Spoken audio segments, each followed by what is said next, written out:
हमारी देह पुरानी है, लेकिन इसमें सदैव नया रक्त दौड़ता रहता है। नए रक्त के प्रवाह पर ही हमारे जीवन का आधार है। पृथ्वी की इस चिरंतन व्यवस्था में यह नयापन उसके एक एक अणु में, एक एक कण में, तार में बसे हुए स्वरों की भांति गूंजता रहता है। जब से लाला डंगामल ने नया विवाह किया है, उनका यौवन नए सिरे से जाग उठा है।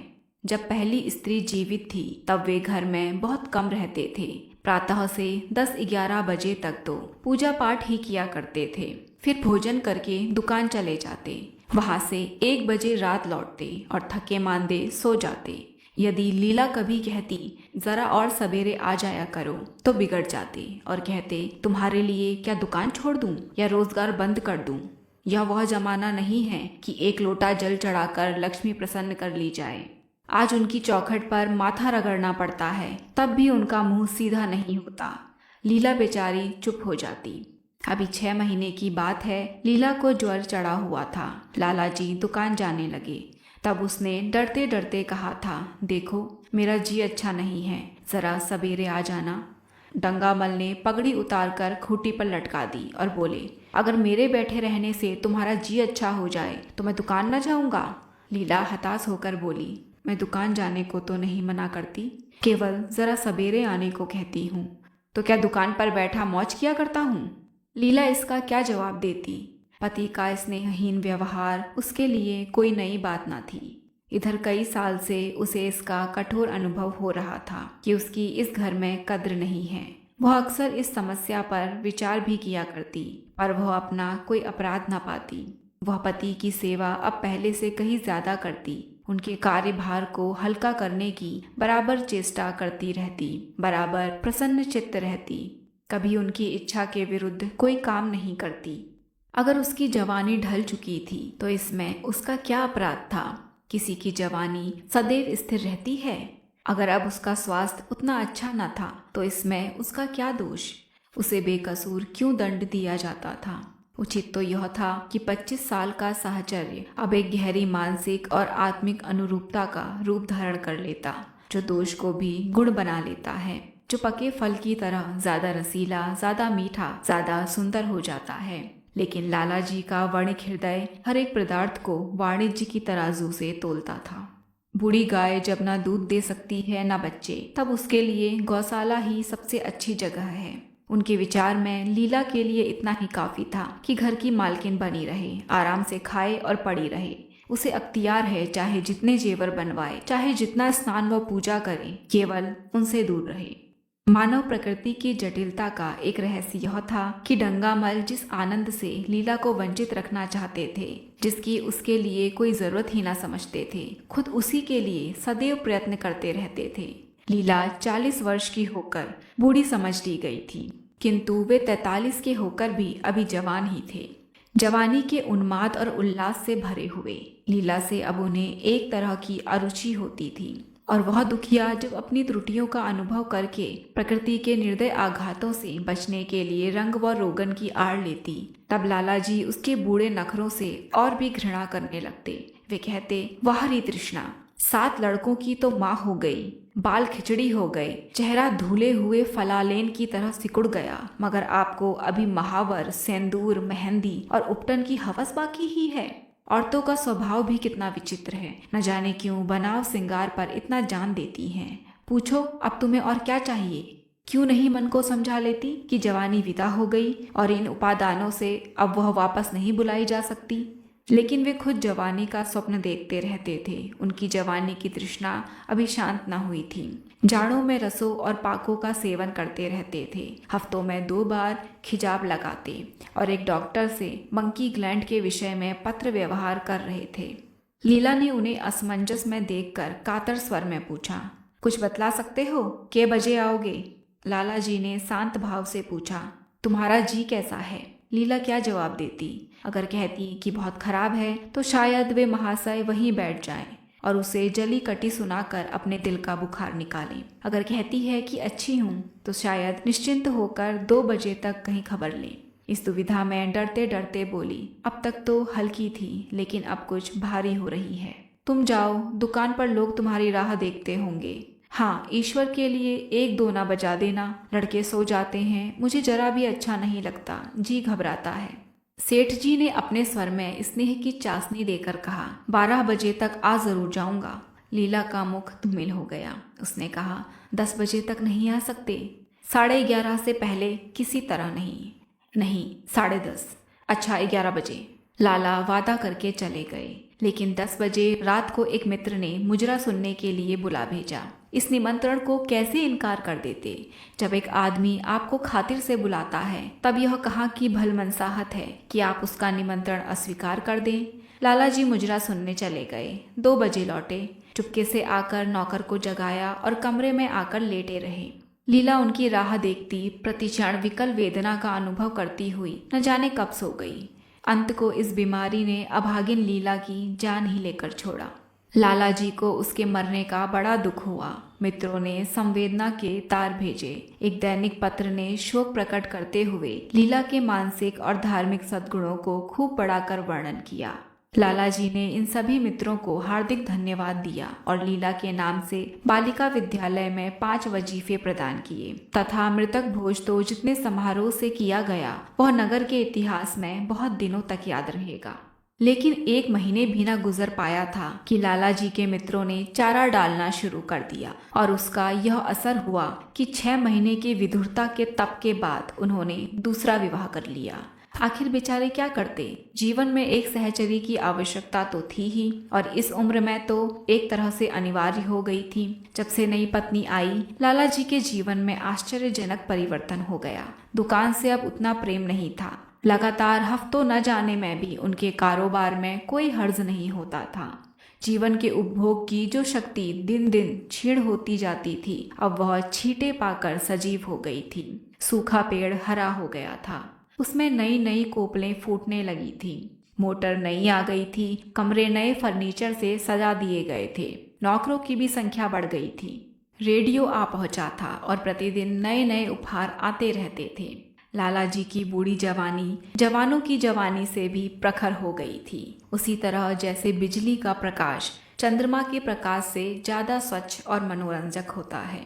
लाला जी को उनके मित्र इस रूपांतरण पर बधाइयां देते जब वे गर्व के साथ कहते, भाई हम तो हमेशा जवान रहे और हमेशा जवान रहेंगे। बुढ़ापा यहाँ आए तो उसके मुंह में कालीख लगाकर गधों पर उल्टा सवार करा के शहर से निकाल दें। जवानी और बुढ़ापे को न जाने क्यों लोग अवस्था से संबंध कर देते हैं। जवानी का उम्र से उतना ही संबंध है जितना धर्म का आचार से, रुपए का ईमानदारी से, रूप का श्रृंगार से। आजकल के जवानों को आप जवान कहते हैं, उनकी 1000 जवानियों को अपने 1 घंटे से भी न बदलूंगा। मालूम होता है उनकी जिंदगी में कोई उत्साह ही नहीं, कोई शौक ही नहीं। जीवन क्या है? गले में पड़ा हुआ एक ढोल है। यही शब्द घटा बढ़ाकर वे आशा के हृदय पटल पर अंकित करते रहते थे। उससे बराबर सिनेमा, थिएटर और दरिया की सैर के लिए आग्रह करते रहते। लेकिन आशा को न जाने क्यों इन बातों में जरा भी रुचि न थी। वह जाती तो थी मगर बहुत टाल टूट करने के बाद। एक दिन लाला जी ने आकर कहा, चलो आज बजरे पर दरिया की सैर करें। वर्षा के दिन थे। दरिया चढ़ा हुआ था। मेघमालाएं अंतर्राष्ट्रीय सेनाओं की भांति रंग बिरंगी वर्दियां पहने आकाश में कवायद कर रही थी। सड़क पर लोग मलार और 12 मासा के गीत गाते थे। बागों में झूले पड़ गए थे। आशा ने बेदिली से कहा, मेरा जी तो नहीं चाहता। लाला जी ने मृदु प्रेरणा के साथ कहा, तुम्हारा मन कैसा है जो आमोद प्रमोद की ओर आकर्षित नहीं होता? चलो जरा दरिया की सैर देखो। सच कहता हूँ बजरे पर बड़ी बहार रहेगी। आप जाएं, मुझे और कई काम करने हैं। काम करने को आदमी है, तुम क्यों काम करोगी? महाराज अच्छे सालन नहीं पकाता। आप खाने बैठेंगे तो यूं ही उठ जाएंगे। आशा अपने अवकाश का बड़ा भाग लाला जी के लिए तरह तरह का भोजन पकाने में ही लगाती थी। उसने किसी से सुन रखा था कि एक विशेष अवस्था के बाद पुरुष के जीवन का सबसे बड़ा सुख रसना का स्वाद ही रह जाता है। लाला जी की आत्मा खिल उठी। उन्होंने सोचा कि आशा को उनसे कितना प्रेम है कि वह दरिया की सैर को उनकी सेवा के लिए छोड़ रही है। एक लीला थी कि मान न मान चलने को तैयार रहती थी। पीछा छुड़ाना पड़ता था। ख्वामखा सिर पर सवार हो जाती थी और सारा मजा किरकिरा कर देती थी। स्नेह भरे उलाहने से बोले, तुम्हारा मन भी विचित्र है। अगर एक दिन सालन फीका ही रहा, ऐसा क्या तूफान आ जाएगा? तुम तो मुझे बिल्कुल निकम्मा बनाए देती हो। अगर तुम ना चलोगी तो मैं भी ना जाऊंगा। आशा ने जैसे गले से फंदा छुड़ाते हुए कहा, आप भी तो मुझे इधर उधर घुमाकर मेरा मिजाज बिगाड़ देते हैं। यह आदत पड़ जाएगी तो घर का धंधा कौन करेगा? मुझे घर के धंधों की रत्ती भर भी परवाह नहीं, पाल की नोक बराबर भी नहीं। मैं चाहता हूँ कि तुम्हारा मिजाज बिगड़े और तुम गृहस्थी की चक्की से दूर रहो। और तुम मुझे बार बार आप क्यों कहती हो? मैं चाहता हूँ तुम मुझे तुम कहो, तू कहो, गालियाँ दो, धौल जमाओ। तुम तो मुझे आप कह के जैसे देवता के सिंहासन पर बैठा देती हो। मैं अपने घर में देवता नहीं, चंचल बालक बनना चाहता हूँ। आशा ने मुस्कुराने की चेष्टा करके कहा, भला मैं आपको तुम कहूंगी? तुम बराबर वालों को कहा जाता है कि बड़ों को? मुनीम ने 1 लाख के घाटे की खबर सुनाई होती तो शायद लाला जी को इतना दुख ना होता जितना आशा के इन कठोर शब्दों से हुआ। उनका सारा उत्साह, सारा उल्लास जैसे ठंडा पड़ गया। सिर पर बांकी रखी हुई फूलदार टोपी, गले में पड़ी हुई जोगिए रंग की चुनी हुई रेशमी चादर, वह तंजेब का बेलदार कुर्ता जिसमें सोने के बटन लगे हुए थे, यह सारा ठाठ कैसे उन्हें हास्यजनक जान पड़ने लगा, जैसे वह सारा नशा किसी मंत्र से उतर गया हो। निराश होकर बोले, तो तुम्हें चलना है या नहीं? मेरा जी नहीं चाहता। तो मैं भी न जाऊं? मैं आपको कब मना करती हूँ? फिर आप कहा। आशा ने जैसे भीतर से जोर लगाकर कहा, तुम। और उसका मुखमंडल लज्जा से आरक्त हो गया। हाँ, इसी तरह तुम कहा करो। तो तुम नहीं चल रही हो? अगर मैं कहूँ तुम्हें चलना पड़ेगा तब चलूंगी। आपकी आज्ञा मानना मेरा धर्म है।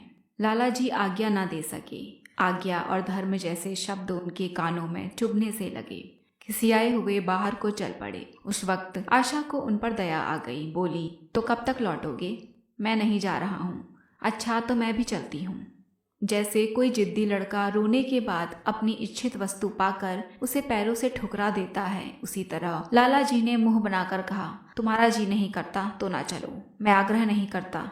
आशा गई, लेकिन उमंग से नहीं। जिस मामूली वेश में थी उसी तरह चल खड़ी हुई। न कोई सजीली साड़ी, न जड़ाऊ गहने, न कोई सिंगार, जैसे कोई विधवा हो। ऐसी ही बातों पर लाला जी मन में झुंझला उठते थे। ब्याह किया था जीवन का आनंद उठाने के लिए, झिलमिलाते हुए दीपक में तेल डालकर उसे और चटक करने के लिए। अगर दीपक का प्रकाश तेज न हुआ तो तेल डालने से लाभ? न जाने इसका मन क्यों इतना शुष्क और निरस है, जैसे कोई उसर का पेड़ हो। कितना ही पानी डालो, उसमें हरी पत्तियों के दर्शन न होंगे।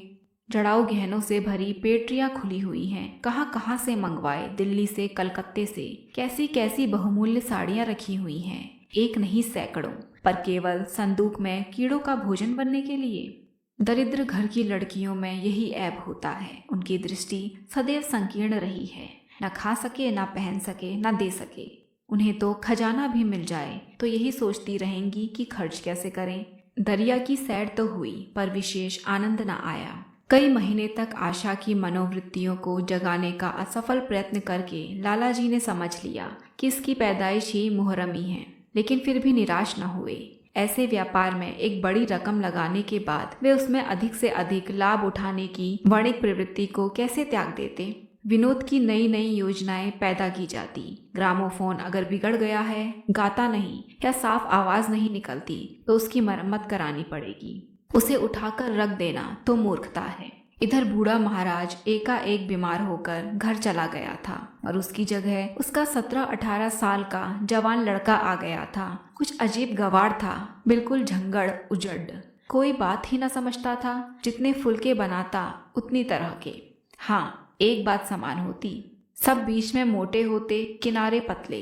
दाल कभी तो इतनी पतली जैसे चाय, कभी इतनी गाढ़ी जैसे दही।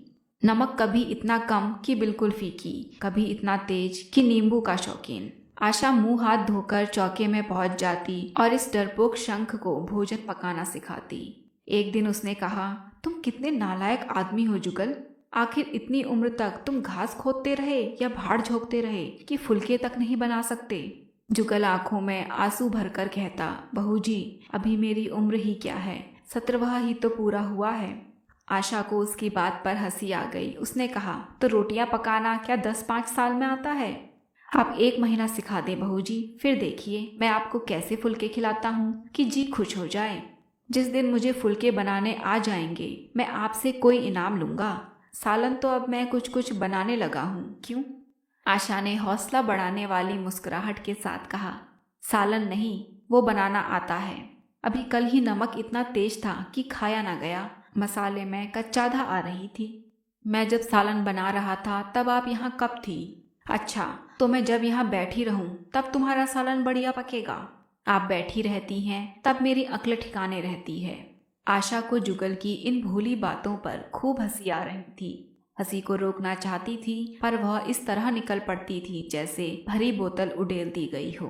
और मैं नहीं रहती तब तो आपके कमरे के द्वार पर जा बैठता हूँ। वहाँ बैठकर अपनी तकदीर को रोता हूँ। आशा ने हंसी को रोककर पूछा, क्यों रोते क्यों हो? यह न पूछिए बहू जी, आप इन बातों को नहीं समझेंगी। आशा ने उसके मुंह की ओर प्रश्न की आंखों से देखा। उसका आशय कुछ तो समझ गई पर न समझने का बहाना किया। तुम्हारे दादा आ जाएंगे तब तुम चले जाओगे? और क्या करूँगा बहू जी, यहाँ कोई काम दिलवा दीजिएगा तो पड़ा रहूँगा। मुझे मोटर चलाना सिखवा दीजिए, आपको खूब सैर कराया करूँगा। नहीं नहीं बहू जी, आप हट जाइए, मैं पतीली उतार लूँगा। ऐसी अच्छी साड़ी है आपकी, कहीं कोई दाग पड़ जाए तो क्या हो। आशा पतीली उतार रही थी। जुगल ने उसके हाथ से संडसी ले लेनी चाही। दूर रहो, फूहड़ तो तुम हो ही, कहीं पतीली पांव पर गिरा ली तो महीनों झिंकोगे। जुगल के मुख पर उदासी छा गई। आशा ने मुस्कुराकर पूछा, क्यों, मुंह क्यों लटक गया सरकार का? जुगल रुआसा होकर बोला, आप मुझे डांट देती हैं बहू जी, तब मेरा दिल टूट जाता है। सरकार कितना ही घुड़के, मुझे बिल्कुल ही दुख नहीं होता। आपकी नज़र कड़ी देखकर मेरा खून सर्द हो जाता है। आशा ने दिलासा दिया, मैंने तुम्हें डांटा तो नहीं, केवल यही तो कहा कि कहीं पतीली तुम्हारे पाँव पर गिर पड़े तो क्या हो। हाथ ही तो आपका भी है, कहीं आपके ही हाथ से छूट पड़े तो। लाला डंगामल ने रसोई घर के द्वार पर आकर कहा, आशा जरा यहाँ आना। देखो तुम्हारे लिए कितने सुंदर गमले लाया हूँ, तुम्हारे कमरे के सामने रखे जाएंगे। तुम यहाँ धुए धक्कड़ में क्यों हलाकान होती हो? इस लड़के को कह दो कि जल्दी महाराज को बुलाए, नहीं तो मैं कोई दूसरा आदमी रख लूंगा। महाराजों की कमी नहीं है, आखिर कब तक कोई रियायत करे। गधों को जरा भी तमीज नहीं आई। सुनता है जुगल, लिख दे आज अपने बाप को। चूल्हे पर तवा रखा हुआ था। आशा रोटियां बेलने में लगी थी। जुगल तवे के लिए रोटियों का इंतजार कर रहा था। ऐसी हालत में भला आशा कैसे गमले देखने जाती? उसने कहा, जुगल रोटियां टेढ़ी मेढ़ी बेल डालेगा। लाला जी ने कुछ चिढ़कर कहा, अगर रोटियां टेढ़ी मेढ़ी बेलेगा तो निकाल दिया जाएगा।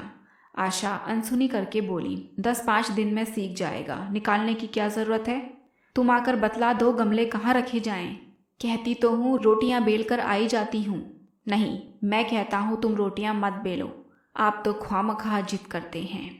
लाला जी सन्नाटे में आ गए। आशा ने कभी इतनी रुखाई से उन्हें जवाब न दिया था, और यह केवल रुखाई न थी, इसमें कटुता भी थी। लज्जित होकर चले गए। उन्हें ऐसा क्रोध आ रहा था कि इन गमलों को तोड़कर फेंक दें और सारे पौधों को चूल्हे में डाल दें। जुगल ने सहमे हुए स्वर में कहा, आप चली जाएं बहू जी, सरकार बिगड़ जाएंगे। बको मत, जल्दी जल्दी फुलके सेको, नहीं तो निकाल दिए जाओगे। और आज मुझसे रुपए लेकर अपने लिए कपड़े बनवा लो। भिखमंगों की सी सूरत बनाए घूमते हो, और बाल क्यों इतने बड़ा रखे हैं, तुम्हें नाई भी नहीं जुड़ता। जुगल ने दूर की बात सोची, बोला, कपड़े बनवा लूं तो दादा को हिसाब क्या दूंगा? अरे पागल, मैं हिसाब में नहीं देने कहती, मुझसे ले जाना। जुगल काहिलपन की हंसी हंसा, आप बनवाएंगी तो अच्छे कपड़े लूंगा, खद्दर के मलमल का कुर्ता, खद्दर की धोती, रेशमी चादर, अच्छा सा चप्पल। आशा ने मीठी मुस्कान से कहा, और अगर अपने दाम से बनवाने पड़े तब कपड़े ही क्यों बनवाऊंगा, बड़े चालाक हो तुम। जुगल ने अपनी बुद्धिमत्ता का प्रदर्शन किया। आदमी अपने घर में सूखी रोटियां खाकर सो रहता है, लेकिन दावत में तो अच्छे अच्छे पकवान ही खाता है। वहां भी यदि रूखी रोटियां मिले तो वह दावत में जाए ही नहीं। यह सब मैं नहीं जानती। एक गाड़े का कुर्ता बनवा लो, एक टोपी ले लो, हजामत के लिए 2 आने पैसे ऊपर से ले लो। जुगल ने मान करके कहा, रहने दीजिए, मैं नहीं लेता। अच्छे कपड़े पहनकर निकलूंगा तब तो आपकी याद आवेगी, सड़ियल कपड़े पहनकर तो और जी जलेगा। तुम स्वार्थी हो, मुफ्त के कपड़े लोगे और साथ ही बढ़िया भी। जब यहाँ से जाने लगूं तब आप मुझे अपना एक चित्र दीजिएगा। मेरा चित्र लेकर क्या करोगे? अपनी कोठरी में लगाऊंगा और नित्य देखा करूंगा। बस वही साड़ी पहनकर खिंचवाना जो कल पहनी थी, और वही मोतियों की माला भी हो। मुझे नंगी नंगी सूरत अच्छी नहीं लगती। आपके पास तो बहुत गहने होंगे, आप पहनती क्यों नहीं? तो तुम्हें गहने अच्छे लगते हैं? बहुत। लाला जी ने फिर आकर जलते हुए मन से कहा, अभी तक तुम्हारी रोटियां नहीं पकी जुगल। अगर कल से तूने अपने आप अच्छी रोटियां ना पकाई तो मैं तुझे निकाल दूंगा। आशा ने तुरंत हाथ मुंह धोया और बड़े प्रसन्न मन से लाला जी के साथ गमले देखने चली। इस समय उसकी छवि में प्रफुल्लता की रौनक थी, बातों में भी जैसे शक्कर घुली हुई थी। लाला जी का सारा खिसियानापन मिट गया था। उसने गमलों को मुग्धा आंखों से देखा। उसने कहा, मैं इनमें से कोई गमला ना जाने दूंगी, सब मेरे कमरे के सामने रखवाना। कितने सुंदर पौधे हैं, वाह! इनके हिंदी नाम भी मुझे बतला देना। लाला जी ने छेड़ा, सब गमले क्या करोगी? 10-5 पसंद कर लो, शेष मैं बाहर रखवा दूंगा। जी नहीं, मैं एक भी नहीं छोड़ूंगी, सब यहीं रखे जाएंगे। बड़ी लालचीन हो तुम। लालचीन ही सही, मैं आपको एक भी ना दूंगी। 2-4 तो दे दो, इतनी मेहनत से लाया हूँ। जी नहीं, इनमें से एक भी नहीं मिलेगा। दूसरे दिन आशा ने अपने को आभूषण से खूब सजाया और फिरोजी साड़ी पहनकर निकली। तब लाला जी की आंखों में ज्योति आ गई। समझे, अवश्य ही अब उनके प्रेम का जादू कुछ कुछ चल रहा है, नहीं तो उनके बार बार के आग्रह करने पर भी, बार बार याचना करने पर भी उसने कोई आभूषण ना पहना था। कभी कभी मोतियों का हार गले में डाल लेती थी, वह भी ऊपरी मन से। आज वह आभूषणों से अलंकृत होकर फूली नहीं समाती, इतराई जाती है, मानो कहती हूँ, देखो मैं कितनी सुंदर हूँ। पहले जो बंद कली थी वह आज खिल गई थी। लाला जी पर घड़ों नशा चढ़ा हुआ था। वे चाहते थे उनके मित्र और बंधु वर्ग आकर इस सोने की रानी के दर्शनों से अपनी आंखें ठंडी करें, देखें कि वह कितनी सुखी, संतुष्ट और प्रसन्न है। जिन विद्रोहियों ने विवाह के समय तरह तरह की शंकाएं की थी, वे आंखें खोल कर देखें कि डंगामल कितना सुखी है। विश्वास, अनुराग और अनुभव ने चमत्कार किया है। उन्होंने प्रस्ताव किया, चलो कहीं घूम आए, बड़ी मजेदार हवा चल रही है। आशा इस वक्त कैसे जा सकती थी? अभी उसे रसोई में जाना था, वहां से कहीं बाहर 1 बजे फुर्सत मिलेगी, फिर घर के दूसरे धंधे सिर पर सवार हो जाएंगे। सैर सपाटे के पीछे क्या घर चौपट कर दे? सेठ जी ने उसका हाथ पकड़ लिया और कहा, नहीं, आज मैं तुम्हें रसोई में न जाने दूंगा। महाराज के किए कुछ ना होगा तो आज उसकी शामत भी आ जाएगी। आशा के मुख पर से वह प्रफुल्लता जाती रही, मन भी उदास हो गया। एक सोफा पर लेटकर बोली, आज न जाने क्यों कलेजे में मीठा मीठा दर्द हो रहा है। ऐसा दर्द कभी नहीं होता था। सेठ जी घबरा उठे, यह दर्द कब से हो रहा है? हो तो रहा है रात से ही, लेकिन अभी कुछ कम हो गया था, अब फिर होने लगा है, रह रहकर जैसे चुभन हो जाती है। सेठ जी एक बात सोचकर दिल ही दिल में फूल उठे, अब वे गोलियां रंग ला रही हैं। राजवैद्य जी ने कहा भी था कि जरा सोच समझकर इनका सेवन कीजिएगा, क्यों ना हो, खानदानी वैद्य हैं। इनके बाप बनारस के महाराज के चिकित्सक थे, पुराने और परीक्षित नुस्खे हैं इनके पास। उन्होंने कहा, तो रात से ही यह दर्द हो रहा है, तुमने मुझसे कहा नहीं? नहीं तो वैद्य जी से कोई दवा मंगवाता। मैंने समझा था आप अच्छा हो जाएगा, मगर अब बढ़ रहा है। कहाँ दर्द हो रहा है, जरा देखो, कुछ सूजन तो नहीं है? सेठ जी ने आशा के आंचल की तरफ हाथ बढ़ाया। आशा ने शर्माकर सिर झुका लिया। उसने कहा, यह तुम्हारी शरारत मुझे अच्छी नहीं लगती। मैं अपनी जान से मरती हूँ, तुम्हें हंसी सूझती है? जाकर कोई दवा ला दो। सेठ जी अपने पुंसत्व का यह डिप्लोमा पाकर उससे कहीं ज्यादा प्रसन्न हुए जितना राय बहादुरी पाकर होते। इस विजय का डंका पीटे बिना उन्हें कैसे चैन आ सकता था? जो लोग उनके विवाह के विषय में द्वेषमय टिप्पणियां कर रहे थे, उन्हें नीचा दिखाने का कितना अच्छा अवसर हाथ आया है, और इतनी जल्दी भी। पहले पंडित भोलानाथ के पास गए और भाग्य ठोक कर बोले, भाई मैं तो बड़ी विपत्ति में फंस गया। कल से उनके कलेजे में दर्द हो रहा है, कुछ बुद्धि काम नहीं करती। कहती है ऐसा दर्द पहले कभी नहीं हुआ था। भोलानाथ ने कुछ बहुत हमदर्दी न दिखाई। सेठ जी यहाँ से उठकर अपने दूसरे मित्र लाला फागमल के पास पहुँचे और उनसे भी लगभग इन्हीं शब्दों में यह शोक संवाद कहा। फागमल बड़ा सहोदा था, मुस्कुराकर बोला, मुझे तो आपकी शरारत मालूम होती है। सेठ जी की बाछें खिल गई। उन्होंने कहा, मैं अपना दुख सुना रहा हूँ और तुम्हें दिल लगी सूझती है? जरा भी आदमियत तुम में नहीं है। मैं दिल लगी नहीं कर रहा हूँ, इसमें दिल लगी की क्या बात है? वे हैं कमसिन, कोमलांगी, आप ठहरे पुराने लठैत, दंगल के पहलवान। अगर यह बात ना निकले तो मुझे मुंडवा लूं। सेठ की आंखें जगमगा उठी। मन में यौवन की भावना प्रबल हो उठी। और उसके साथ ही मुख पर भी यौवन की झलक आ गई। छाती जैसे कुछ फैल गई। चलते समय उनके पग कुछ अधिक मजबूती से जमीन पर पड़ने लगे और सिर की टोपी भी न जाने कैसे बाकी हो गई। आकृति से बागपन की शान बरसने लगी। जुगल ने आशा को सिर से पांव तक जगमगाते देखकर कहा, बस बहू जी, आप इसी तरह पहने ओढ़े रहा करें। आज मैं आपको चूल्हे के पास ना आने दूंगा। आशा ने नयन बाढ़ चलाकर कहा, क्यों? आज यह नया हुक्म क्यों? पहले तो तुमने कभी मना नहीं किया। आज की बात दूसरी है। जरा सुनो, क्या बात है? मैं डरता हूँ आप कहीं नाराज ना हो जाएं। नहीं नहीं, कहो, मैं नाराज ना होऊंगी। आज आप बहुत सुंदर लग रही हैं। लाला डंगामल ने असंख्य बार आशा के रूप और यौवन की प्रशंसा की थी, मगर उनकी प्रशंसा में उसे बनावट की गंध आती थी। वह शब्द उनके मुख से निकलकर कुछ ऐसे लगते थे जैसे कोई पंगु दौड़ने की चेष्टा कर रहा हो। जुगल के इन सीधे शब्दों में एक उन्माद था, नशा था, एक चोट थी। आशा की सारी देह प्रकंपित हो गई। तुम मुझे नजर लगा दोगी जुगल? इस तरह क्यों घूरते हो? जब यहाँ से चला जाऊंगा तब आपकी बहुत याद आएगी। रसोई पकाकर तुम सारे दिन क्या किया करते हो?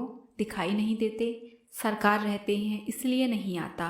फिर अब तो मुझे जवाब मिल रहा है। देखिए भगवान कहाँ ले जाते हैं। आशा की मुख मुद्रा कठोर हो गई। उसने कहा, कौन तुम्हें जवाब देता है? सरकार ही तो कहते हैं तुझे निकाल दूंगा। अपना काम किए जाओ, कोई नहीं निकालेगा। अब तो तुम फुलके भी अच्छे बनाने लगे हो। सरकार हैं बड़े गुस्सेवर। 2-4 दिन में उनका मिजाज ठीक किए देती हूँ। आपके साथ चलते हैं तो आपके बाप से लगते हैं। तुम बड़े मुंहफट हो। खबरदार, जबान संभाल कर बातें किया करो। किंतु अप्रसन्नता का यह छीना आवरण उनके मनोरहस्य को न छिपा सका। वह प्रकाश की भांति उसके अंदर से निकल पड़ता था।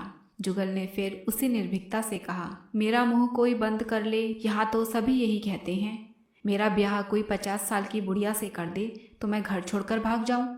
या तो खुद जहर खा लूं या उसे जहर देकर मार डालूं। फांसी ही तो होगी। आशा उस कृत्रिम क्रोध को कायम न रख सकी। जुगल ने उसकी हृदय वीणा के तारों पर मिज़राब की ऐसी चोट मारी थी कि उसके बहुत जब्त करने पर भी मन की व्यथा बाहर निकल आई। उसने कहा, भाग्य भी तो कोई वस्तु है। ऐसा भाग्य जाए भाड़ में। तुम्हारा ब्याह किसी बुढ़िया से ही करूंगी, देख लेना। तो मैं भी जहर खा लूंगा, देख लीजिएगा। क्यों? बुढ़िया तुम्हें जवान स्त्री से ज़्यादा प्यार करेगी, ज़्यादा सेवा करेगी, तुम्हें सीधे रास्ते पर रखेगी। यह सब माँ का काम है। बीवी जिस काम के लिए है उसी काम के लिए है। मोटर की आवाज़ आई। न जाने कैसे आशा के सिर का अंचल खिसक कर कंधों पर आ गया। उसने जल्दी से अंचल खींचकर सिर पर कर लिया और यह कहकर अपने कमरे की ओर लपकी कि लाला भोजन करके चले जाएं, तब आना।